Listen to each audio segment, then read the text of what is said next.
बुद्धीच्या जोरावर जग जिंकणारा, न्याय अन्यायाची जाणीव करून देणारा आमचा भीमराव या जगात भारी, ज्याने संविधानाने घडवली नवीन भरारी. एका लहान मुलाला शाळेत पाणी प्यायला परवानगी नव्हती. त्याच्या हाताला स्पर्श झाला तर लोक स्नान करायचे. तो मुलगा ज्याला समाजाने अस्पृश्य म्हणून हिणवले, त्याच मुलाने पुढे जाऊन लिहिलं भारताचं भविष्य, भारताचं संविधान. ही कथा आहे संघर्षाची, अपमानाची आणि एका अशा क्रांतीची ज्याने संपूर्ण देश बदलून टाकला. ही कथा आहे महामानव भारतरत्न डॉक्टर बाबासाहेब आंबेडकर यांची. 14 एप्रिल 1891. एक साधं महू हे गाव. शांत वातावरण. इथे जन्म झाला एका मुलाचा. त्या मुलाचं नाव ठेवलं गेलं भीमराव. वडील रामजी सकपाळ आणि आई भीमाबाई. घर गरीब होतं पण संस्कार श्रीमंत होते. पण समाजाने आधीच त्यांचं भविष्य ठरवलं होतं, कारण ते जन्माला आले होते महार या जातीमध्ये. लहान भीमराव शाळेत जायचे, पण त्यांच्यासाठी नियम वेगळे होते. ते वर्गात बसू शकत नव्हते, त्यांना दाराजवळ बसवलं जायचं. शिक्षक त्यांना स्पर्श करत नव्हते, त्यांच्या वहीला हात लावत नव्हते. पाणी प्यायचं असेल तर कोणीतरी वरून ओतून द्यायचं. कल्पना करा, एक लहान मूल तहानलेलं पण स्वतः पाणीही पिऊ शकत नाही. एक दिवस भीमराव खूप तहानलेले होते. ते पाण्याच्या भांड्याकडे गेले, पण तिथे कोणी नव्हतं.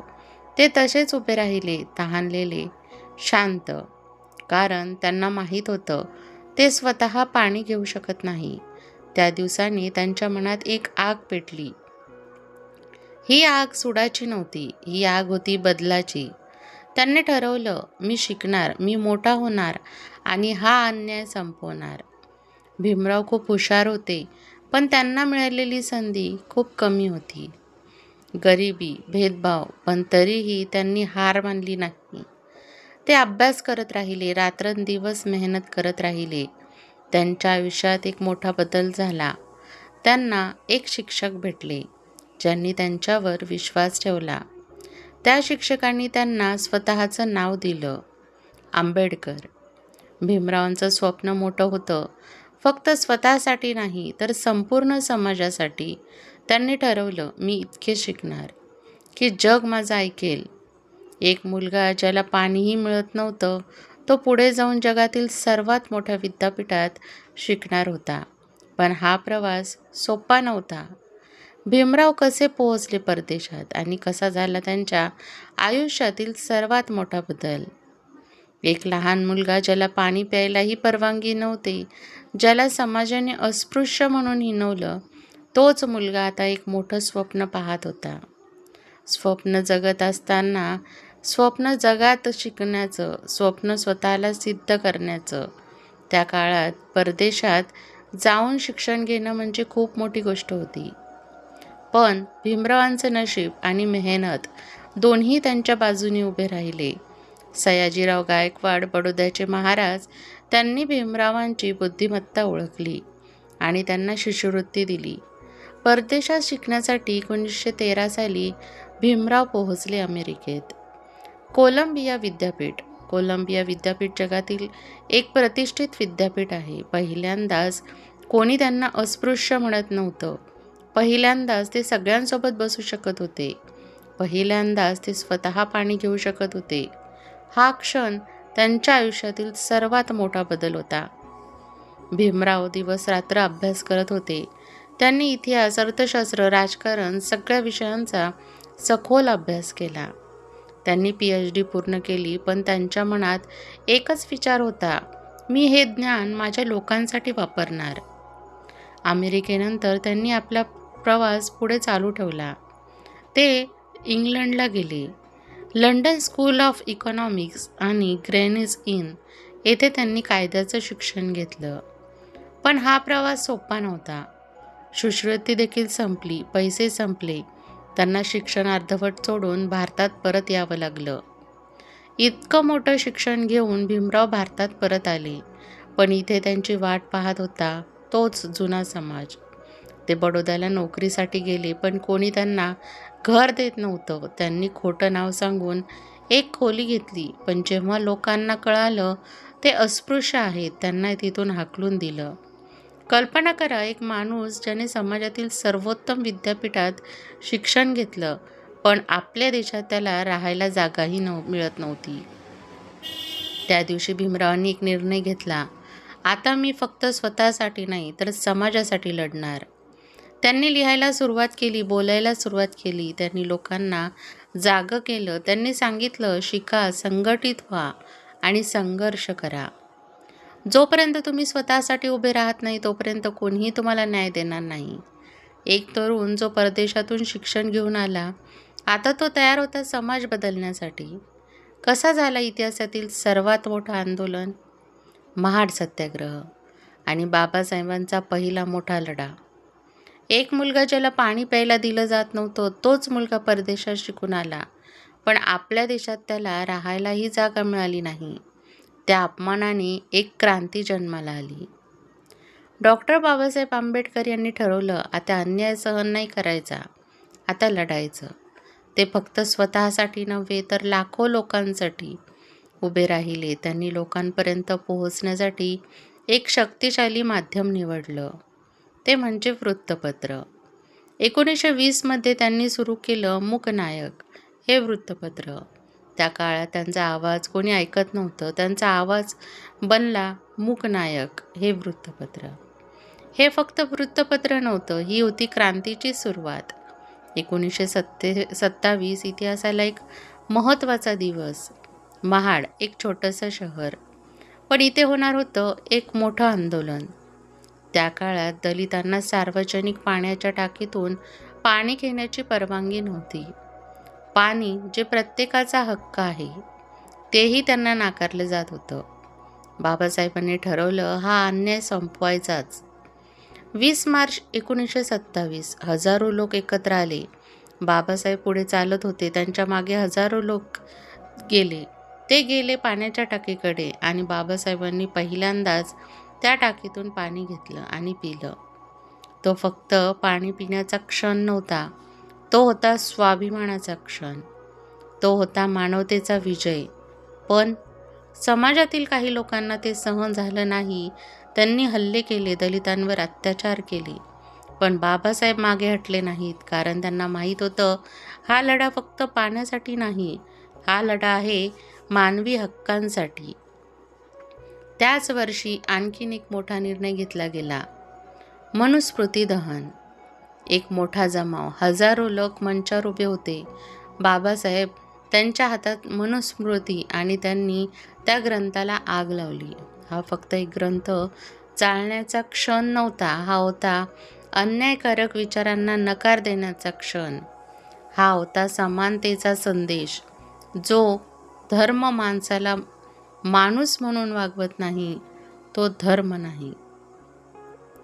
आता बाबासाहेबांचा आवाज संपूर्ण देशात पोहोचत होता. ते लाखो लोकांसाठी आशेचे किरण बनले होते. त्यांनी लोकांना शिकवलं, तुमचा हक्क मागा आणि मिळवा. एक माणूस ज्याने समाजाला जागं केलं, आता त्याच्याकडे होती एक अजून मोठी जबाबदारी. देश स्वातंत्र्य होणार होतं आणि भारताला मिळणार होतं नवीन भविष्य. एक मुलगा ज्याला पाणी प्यायलाही परवानगी नव्हती, त्याने समाजाविरुद्ध आवाज उठवला, महाड सत्याग्रह केला, अन्यायकारक परंपरांना आव्हान दिलं आणि आता तो उभा होता देशाच्या भवितव्याच्या वळणावर. 1947 भारत स्वतंत्र झाला, पण स्वातंत्र्य मिळणं म्हणजे सगळं संपलं नव्हतं. खरं काम आता सुरू होणार होतं. देशाला हवी होती एक मजबूत व्यवस्था, एक न्याय प्रणाली आणि त्यावेळी एक मोठा निर्णय घेतला गेला. संविधान लिहिण्याची जबाबदारी देण्यात आली. डॉक्टर बाबासाहेब आंबेडकर यांना कल्पना करा, ज्याला कधी शाळेत बसू दिलं नव्हतं, त्याच माणसाला आता संपूर्ण देशासाठी नियम लिहायचे होते. बाबासाहेबांनी दिवस रात्र मेहनत केली. ते फक्त कायदे लिहत नव्हते, ते लिहत होते प्रत्येक भारतीयाचा हक्क. भारतीय राज्यघटनामध्ये त्यांनी दिले समानतेचा हक्क, स्वातंत्र्याचा हक्क, शिक्षणाचा हक्क, न्यायाचा हक्क. जात, धर्म, लिंग काहीही असो, प्रत्येक भारतीय समान आहे ही विचारधारा त्यांनी दिली. संविधान हे फक्त कागदावरचं लिखाण नाही, ते आहे प्रत्येकाच्या स्वाभिमानाचं संरक्षण. 26 नोव्हेंबर 1949 भारतानं स्वीकारलं आपलं संविधान. संपूर्ण देश साजरा करत होता, पण बाबासाहेब शांत उभे होते, कारण त्यांना माहीत होतं हा शेवट नाही, ही तर सुरुवात आहे. संघर्ष अजूनही बाकी होता. संविधान तयार झालं, पण समाज बदलणं अजून बाकी होतं. भेदभाव अजूनही होता, अन्याय अजूनही होता. 1951 बाबासाहेबांनी कायदा मंत्रीपदाचा राजीनामा दिला, कारण त्यांना वाटलं त्यांच्या विचारांना पूर्ण पाठिंबा मिळत नाही. बाबासाहेबांनी एक मोठा निर्णय घेतला, मी असा धर्म स्वीकारणार नाही जो मला समानतेचा अधिकार देत नाही. एक माणूस ज्याने देशाला संविधान दिलं, आता तो शोधत होता स्वतःसाठी आणि आपल्या लोकांसाठी एक नवीन मार्ग. एक मुलगा ज्याला पाणी प्यायला दिलं जात नव्हतं, तोच पुढे जाऊन भारताचं संविधान लिहितो. पण इतकं करूनही त्याच्या मनात एक वेदना कायम होती, कारण समाज अजूनही पूर्ण बदललेला नव्हता. संविधान तयार झालं, पण वास्तव्य वेगळंच होतं. जातीवाद अजूनही जिवंत होता, अन्याय अजूनही चालू होता.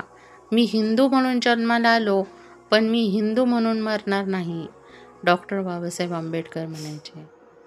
1956 एक ऐतिहासिक वर्ष. बाबासाहेबांनी ठरवलं आता धर्म बदलायचा. 14 ऑक्टोबर 1956 दीक्षाभूमी येथे हजारो नाही तर लाखो लोक जमा झाले होते आणि मंचावर उभे होते बाबासाहेब. त्यांच्या डोळ्यात शांतता होती, पण मनात होती क्रांती. आणि त्या दिवशी डॉक्टर बाबासाहेब आंबेडकर यांनी स्वीकारला बौद्ध धम्म. त्यांच्यासोबत लाखो लोकांनीही धम्म स्वीकारला. हा फक्त धर्म बदल नव्हता, हा होता स्वाभिमानाचा पुनर्जन्म. आजपासून आपण गुलाम नाही, आपण स्वतंत्र आहोत, आपण माणूस आहोत. बाबासाहेब शेवटपर्यंत काम करत राहिले. त्यांनी लिहिलं द बुद्धा अँड हिज धम्मा. हा फक्त ग्रंथ नव्हता, ही होती त्यांच्या विचारांची अंतिम देणगी. शरीर थकलं होतं, पण मन अजूनही लढत होतं. 6 डिसेंबर 1956 तो दिवस आला जेव्हा भारताने आपला महान पुत्र गमावला. संपूर्ण देश शांत झाला, कारण एक आवाज जो अन्यायाविरुद्ध उभा राहिला होता तो आता थांबला होता. पण बाबासाहेब कधीच गेले नाहीत. ते जिवंत आहेत त्यांच्या विचारांमध्ये, ते जिवंत आहेत आपल्या संविधानात, ते जिवंत आहेत त्या प्रत्येक माणसामध्ये जो अन्यायाविरुद्ध उभा राहतो. जर तुम्हाला वाटत असेल की एक माणूस जग बदलू शकतो, तर बाबासाहेबांची कथा आठवा, कारण त्यांनी सिद्ध केलं शिक्षण, संघर्ष आणि आत्मविश्वास यांनी काहीही शक्य आहे. ही फक्त कथा नाही, हा आहे संघर्षाचा इतिहास, हा आहे स्वाभिमानाचा प्रवास आणि हा आहे प्रत्येक भारतीयासाठी एक मोठी प्रेरणा. जर तुम्हाला बाबासाहेबांचा अभिमान असेल तर हा व्हिडिओ नक्की शेअर करा, कारण ही कथा प्रत्येक घरात पोहोचली पाहिजे. जय भीम, जय संविधान, जय लोकशाही आणि जय भारत. फ्रेंड्स, तुम्हाला व्हिडिओ कसा वाटला हे कॉमेंट बॉक्समध्ये नक्की सांगा.